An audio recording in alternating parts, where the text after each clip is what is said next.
నమస్తే. ప్రభుత్వ పాఠశాలల్లో మధ్యాహ్న భోజనంపై ప్రముఖ ప్రవచనకర్త గరికపాటి గారు చెప్పిన వ్యాఖ్యలు అయితే మాత్రం సంచలనంగా మారాయి. పెద్ద ఎత్తున కూడా అభ్యంతరాలు కూడా వస్తున్నాయి. ఇదే సందర్భంలో ఆయన చేసిన వ్యాఖ్యలపై మాట్లాడి తెలుసుకునే ప్రయత్నం చేద్దాం. మనతో పాటు కాంగ్రెస్ పార్టీ సీనియర్ నేత సతీష్ మాదిగ గారు ఉన్నారు. గుడ్డు విద్యార్థులకు మధ్యాహ్నం ఎందుకు, అసలు మధ్యాహ్నం భోజనమే వద్దు విద్య చాలని కూడా గరికపాటి అంటున్నారు. ఏం చెప్తారు? గరికపాటి నరసింహారావు గారు ఆయన ప్రవచనాలు చాలా బాగుంటాయి. ఇంకోటి చాలా చెలక్తులు ఇస్తుంటాడు, నవ్విస్తుంటాడు కూడా ప్రేక్షకులను బాగా. ఆయన ఎక్కువ శాతము నేను అతని వీడియోస్ చూస్తుంటాను. ఆయన ఆహారపు అలవాట్ల మీద ఎక్కువ మాట్లాడుతుంటాడు. అంటే ఫర్ ఎగ్జాంపుల్ శ్రీకృష్ణుడు శ్రీరాముడు కూడా మాంసాహారులే వాళ్ళు క్షత్రియులు కనుక మాంసం తింటారు, కానీ మాంసం తినొద్దని బ్రాహ్మణ్స్ చెప్తుంటారు అని చెప్పేసి అని మాట్లాడుతుంటాడు. అదే రకంగా మిరపకాయ బజ్జీల గురించి, దాంతో పిండిని తింటుంటారు, మిరపకాయ వాడేస్తుంటారు, మిరపకాయ బాధపడుతుంది, మిరపకాయ కూడా తినాలి, మిరపకాయ తినాలంటే దమ్ము ఉండాలి అని చెప్పేసి అని ఇట్లా ప్రేక్షకులను నవ్వించే భాషలో మాట్లాడుతుంటాడు. ప్రేక్షకులు కూడా నవ్వుతూనే ఉంటారు. అదే ఒరవడితోనే మాట్లాడుతుంటాడు ఆయన. నేను బాగా గమనించిన అని. అయితే మాంసాహారుల గురించి శాకాహారుల గురించి కూడా మాట్లాడుతుంటాడు. మొన్న ఆయన ఈ మధ్యాహ్నం భోజనం గురించి ఏదైతే మాట్లాడిండో అది వాస్తవానికి గరికపాటి గారికి సరిపోదు. తప్పు మాట్లాడినా అది అతనికి తగదు కూడా. నేను ఎందుకొరకు అంటున్నాను తగదని ఎందుకొరకు అంటున్నానంటే, మీరు బ్రాహ్మణ్స్, మీరు పండితులు, మీరు వేదాలు చదివిన వాళ్ళు, వేద పండితులు, మీరు ప్రవచనాలు చేస్తుంటారు. అంటే మీరు నెయ్యి తినాలి, అదే రకంగా గుమ్మడికాయతో కొట్టుకున్న సాంబారు, ఇవన్నీ తెలివితేటలు వస్తాయి, మంచిగా బుద్ధి జ్ఞానం వస్తుంది, తెలివి పెరుగుతుంది, జ్ఞానం వస్తుంది అని చెప్పేసి అని చెప్తారు. మళ్ళీ మీరు గరికపాటి గారు మీరు ప్రభుత్వానికి ఒక సలహా ఇవ్వాలి. ఎందుకు ఏమని ఇవ్వాలి? మీరు నెయ్యి ఇవ్వండి, పౌష్టికాహారం పెట్టండి, వాళ్ళకు మంచి జ్ఞానాన్ని వచ్చేటట్టుగా, వాళ్ళకు బుద్ధి పెరిగేటట్టుగా మీరు మంచి మంచి ఆహారం పెట్టాలని చెప్పేసి అని మీరు ఆహారపు అలవాట్లను చెప్పాలి. కానీ మీరు మధ్యాహ్న భోజనాన్ని ఎందుకు పెడతారు? గుడ్డేంది, గాడిద గుడ్డేంది మధ్యాహ్నం భోజనం అని చెప్పేసి అని మాట్లాడడం. అది మధ్యాహ్న పథకం ఎందుకొరకు పెట్టారు? పేద పిల్లల కోసం పెట్టారు, పేద వర్గాల కోసం పెట్టారు. ఎందుకొరకంటే పేద పిల్లల యొక్క బడికి వచ్చే పేద పిల్లల యొక్క తల్లిదండ్రులు మధ్యాహ్నం పూట ఉండరు, వాళ్ళు కూలీ నాలి పనికి వస్తారు. అప్పుడు మధ్యాహ్నం పూట ఇంటికి వెళ్ళిపోయి భోజనం తినాలంటే వాళ్ళకి మధ్యాహ్నం టిఫిన్ కట్టుకొచ్చుకోనికి కూడా ఉండదు జనరల్గా. అయితే వాళ్ళను అవహేళన చేసినట్టుగా పెళ్లి కొడుకుతో సంబోధన చేసి మాట్లాడడం అనేది, అంటే సరే ఆ ప్రాస మీరు మాట్లాడిన ప్రాస అక్కడ ఉన్న ప్రేక్షకులను నవ్వించడానికి పనికి వస్తుందేమో, కానీ పేదవాళ్ళ బతుకులను ఏడ్చేటట్టుగా అవమానపరిచేటట్టుగా ఉన్నది. అది గమనించుకోండి. మీరు గమనించుకోవాలి. పెద్దలు మీరు అన్యులు, మీరు మాదిగల గురించి మాట్లాడతారు, దళితుల గురించి ఎన్నో విషయాలు మేము మీ వీడియోస్ ద్వారా విన్నాం మేము. కానీ మీరు మధ్యాహ్న భోజన పథకాన్ని 2 ప్రభుత్వాలకు తెలియజేస్తున్నా, మీరు నా వీడియోస్ చూస్తుంటారు, మీకు నేను సలహా ఇస్తున్నా అని చెప్పేసి అని మాట్లాడుతున్నారు. అయ్యగారు మీలాగా లేవు మా బతుకులు, పేదవాళ్ళ బతుకులు మీలాగా లేవు. మీరు నెయ్యి తింటారు, నెయ్యి లేనిది మీరు భోజనమే ముట్టుకోరు, ముద్దనే ముట్టరు. కానీ మాకు నెయ్యి అనేది ఇక పరమాన్నంలా కాదు. కానీ మళ్ళీ మీరు గుడ్డు అనేది కూడా మేము పేద పిల్లలు డైలీ గుడ్డు తినలేరు, కనుకనే ప్రభుత్వమే గుడ్డు పెడుతుంది. ఇప్పుడు ఆడపిల్లల ఆహారం తిత్తే కానీ, వాళ్ళ యొక్క శరీర దాడుర్యం విషయంలో కానీ, మగపిల్లల విషయంలో కానీ పౌష్టికాహారాన్ని లేక చాలామంది బక్కగా, చాలామంది వికలాంగులుగా ఉంటున్న పరిస్థితులు ఉన్నాయి. కనుకనే ప్రభుత్వం ఇది గమనించి కేంద్ర రాష్ట్ర ప్రభుత్వాలు మధ్యాహ్న భోజన పథకం పెట్టిండ్రు. అది ఇంటర్మీడియట్ దాకా పిల్లలకు పెట్టాలి కాలేజీలలో కూడా అని చెప్పేసి అని పెట్టిండ్రు. దాన్ని మనం స్వాగతించాలి. ఇంకా దాంట్లో ఇంకా పెంచండి, మెనూ పెంచండి, మంచిగా పెంచండి మెనూలో అని చెప్పేసి అని చెప్పాలి. కానీ మీరు దీని వద్దు, బట్టలు ఇస్తారు, పుస్తకాలు ఇస్తారు ఫ్రీగా, భోజనం ఫ్రీగా పెడతారు, అన్నీ ఫ్రీగా పెట్టి పెళ్లి కొడుకులాగా దాని మీద చేస్తారు, శోభన పెళ్లి కొడుకులాగా. ఏంటండి, ఏం భాష అండి అది? పెద్దలు మీరు అట్లా మీరు చెప్పొచ్చు, మీరు అనొచ్చు నా మాట. మీరు అలా అనడం అనేది అవమానకరం.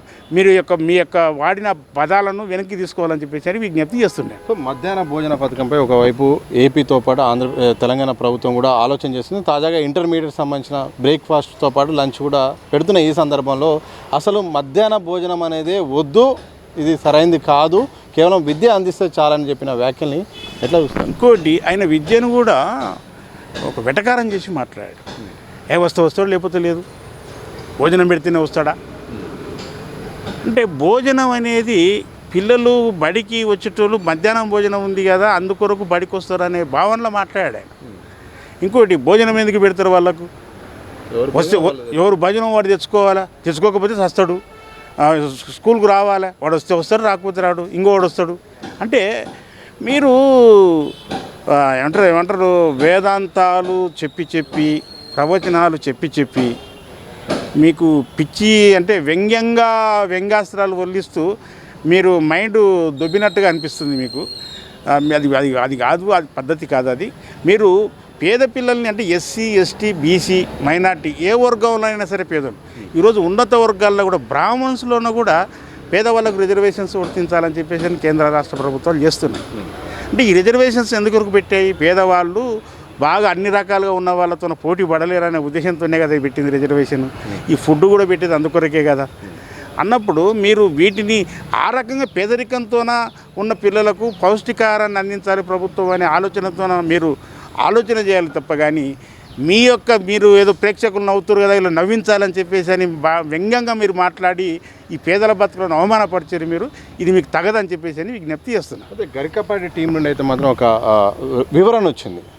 ఆయన మాట్లాడిన మాటలు ముక్కలుగా చేశారు, కావాలని కూడా వక్రీకరించేలాగా ప్రచారం చేస్తున్నారు. ఆయన అన్న సందర్భం వేరు, కానీ దాన్ని అందరూ కూడా కావాలని విమర్శలు చేస్తున్నారని కూడా వాళ్ళ టీం వివరణ ఇచ్చే ప్రయత్నం చేస్తారు. ఇప్పుడు అతనిది ఒక్క వీడియోనే కాదండి, చాలా వీడియోస్ ఉన్నాయి. ఆ వీడియోలలో కూడా ఆయన ఆహారపు అలవాట్ల గురించి మాట్లాడుతుంటాడు. ఆయన మిరపకాయ బజ్జీల గురించి మాట్లాడుతాడు, బోండాల గురించి మాట్లాడుతుంటాడు, రకరకాలుగా పదార్థాల గురించి మాట్లాడి పానీపూరి గురించి మాట్లాడుతుంటాడు. అంటే ఇవన్నీ ఏంటి అంటే పేదవాళ్ళు చేసుకునే వ్యాపారాలు, పేదవాళ్ళు చేసే ఆహారపు అలవాట్లను ఇతడు అవమానపరిచే విధంగా మాట్లాడుతున్నాడు. అంటే నేనేమంటున్నాను, మీరంటే గౌరవం ఉందండి గరికపాటి నరసింహారావు గారు, పంతులు గారు, కానీ మీ పంతులుగా ఉన్న మీరు ప్రవచనాలు చెప్పి మీరు ఇలా పనికి వాళ్ళ భాషను వాడి మీ పరువును మీరు తీసుకోవద్దు. మీరంటే చాలా గౌరవం ఉంది మాకు. ఇంకొకటి, మీరు వేద పాఠశాలలో పోతారు, మీ పిల్లలు పోతారు, వాళ్ళు అర్ధనగ్నంగా పోయి చదువుకుంటుంటారు. మళ్ళీ అర్ధనగ్నంగా పేదవాడు స్కూల్కి రాగలుగుతాడు? మనకు బట్ట ఉంటుంది వాస్తవానికి, కనుకనే ప్రభుత్వం బట్టలు ఇస్తుంది. మనకు బూట్లు కొనుక్కునే ఆర్థిక స్తోమత లేదు కనుకనే బూట్లే కానీ డ్రెస్సే కానీ స్కూల్ యూనిఫామే కానీ ఇస్తుంది ప్రభుత్వం. అది కూడా ఇవ్వద్దు అంటున్నావు నువ్వు. పుస్తకాలు కొనే పరిస్థితిలో లేరు వాళ్ళు, కనుకనే ప్రభుత్వం పుస్తకాలు ఇస్తుంది. అది కూడా వద్దంటున్నారు మీరు. అంటే పేదవాడిని పూర్తిగా విద్యకు దూరం చేయాలనా మీ ఆలోచన? వేద పాఠశాలలకు మీ పిల్లల్ని పంపిస్తారండి, అది ఎక్కడో పోయి చదువుతారు మీరు. కానీ ఆ వేద పాఠశాలకు వెళ్ళినట్టుగా ఆ బట్ట అంగేసుకోకుండా దోతి కట్టుకొని పోతారు. మళ్ళీ అట్నే దోతితో బడికి వస్తారా మీరు? రారు కదా. మీరు కూడా యూనిఫామ్ ఉంటుంది కదా. మళ్ళీ మీరు మీ యూనిఫామ్కు తగ్గట్టుగా పేద పిల్లలు యూనిఫామ్ కొనుక్కోలేరు కదా. కనుక ప్రభుత్వం పేదవాళ్ళకు యూనిఫామ్స్ ఇస్తుంది, షూస్ ఇస్తుంది, పుస్తకాలు ఇస్తుంది, అన్నీ ఇస్తుంది. అంతేగాని మీతో పాటుగా మమ్మల్ని సమానంగా ఆలోచన చేస్తే మేము చాలా పేదల్లో ఉన్నాం, పేద పిల్లలు ఉన్నారు, ప్రభుత్వాలు పేదవాళ్ళను అభివృద్ధిలోకి తీసుకురావాలని ఆలోచన చేస్తుంది, పౌష్టికాహారం పెట్టాలని ఆలోచన చేస్తుంది. అంటే పౌష్టికాహారం పెడుతుంటే మీకు కడుపు మంటనా? మీకు కడుపు మంటగానే అనిపిస్తుంది నాకు. ప్రభుత్వము మధ్యాహ్నం భోజనంలో గుడ్డు పెడుతుంది అంటే గాడిద గుడ్డు అంటే బల్లి పడుతుంది అంటాడు, ఏదో మాట్లాడుతున్నారు, అవమానకరంగా జీతాలు ఓడిస్తాడు అంటుంటారు. అంటే మీ మాటలు వింటున్నారు కదా అని చెప్పేసి అని మీరు ఇష్టం వచ్చినట్టు మాట్లాడకండి బాబు, మాట్లాడకండి మీరు దయచేసి.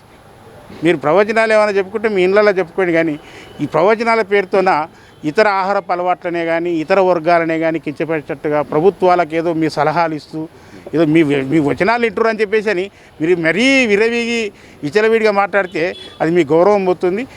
మీరు సరి చేసుకోండి, గుర్తుపెట్టుకోండి. వేద పాఠశాలలో చదివే పిల్లలు అంగి లేకపోవచ్చు, దోతి పెట్టుకొని చదవచ్చు, కానీ అంగి లేకుండా స్కూల్కి మాత్రం ఎవరు రానియరు. కనుక అందరూ ఒకటే యూనిఫామ్ ఉండాలి. యూనిఫామ్ లేని వాళ్ళకి అంత యూనిటీ అంటారు, అది ఈక్వాలిటీ. కనుక పేదవాడికి ఫుడ్ పెట్టాలి. ఇంకోటి ఈ గుడ్డే కాదు, అయ్యగారు పంతులు గారు చదువుతున్నట్టు నెయ్యి కూడా పెట్టాలి. నెయ్యి పెట్టండి, ఎందుకంటే మీకొక్కరికి తెలివితేటలు ఉండదు, అందరు కూడా రావాలి. అదే రకంగా గుమ్మడికాయ అది ఉంటుంది, ఏది సాంబారు, అది కూడా పెట్టాలి. పౌష్టికారం పెంచేటట్టుగా సలహాలు ఇవ్వండి, కానీ ఉన్న పౌష్టికారం తీసేసి పేదవాడిగానే ఉంచాలి, మన విద్యను దూరం చేయాలని నీ మాటలు సరిగావు, దాన్ని వెనక్కి తీసుకోవాలని చెప్పేసి విజ్ఞప్తి చేస్తాను. ఇది మొత్తంగా గరికపాటి గారు చేసిన వ్యాఖ్యలు అయితే మాత్రం సరైనది కాదు. ఆయన చేసిన ప్రవచనాలు అందరూ స్వాగతిస్తారు, అలాగే ఆయన చేసిన వ్యంగ్యంలో కూడా అందరూ కూడా చప్పట్లు కొడతారు. కానీ ఇదే సందర్భంలో పేద విద్యార్థులకు ఈరోజు మధ్యాహ్న భోజన పథకం అందుతుంది, అలాగే పౌష్టికాహారం కూడా అందుతుంది, దాంతోపాటు యూనిఫామ్లు కూడా అందుతున్నాయి. కానీ వాటిని దూరం చేసేలాగా కూడా అలాంటి వ్యాఖ్యలు ఉండడం సరైనది కాదు. ఎందుకంటే ఈరోజు చాలామంది కూలీనాలు చేసుకునే తల్లిదండ్రులు ఉదయం పోయి సాయంత్రం వస్తారు. ఇలాంటి సందర్భంలో పిల్లలు మధ్యాహ్నం వచ్చే పరిస్థితి ఉండదు, అలాగే ఉదయం పూట కూడా బాక్స్ పెట్టలేని పరిస్థితి ఉంటుంది. ఇలాంటి సందర్భంలో ప్రభుత్వాలు చేస్తున్న ఈ యొక్క సంక్షేమ పథకాలని విద్యార్థుల కోసం చేస్తున్న వాటిని అయితే మాత్రం దూరం చేయొద్దు. ఇది పేదలకు కూడా నష్టం జరుగుతుంది. ఇలాంటి వ్యాఖ్యలు చేసి పేదలకు నష్టం చేసేలా చేయొద్దంటూ కూడా కాంగ్రెస్ సీనియర్ నేత సతీష్ మాదిగ గారు చెప్పిన సందర్భం అయితే కనిపిస్తుంది. 100% మసూదంతో సతీష్ దిశ టీవీ, హైదరాబాద్.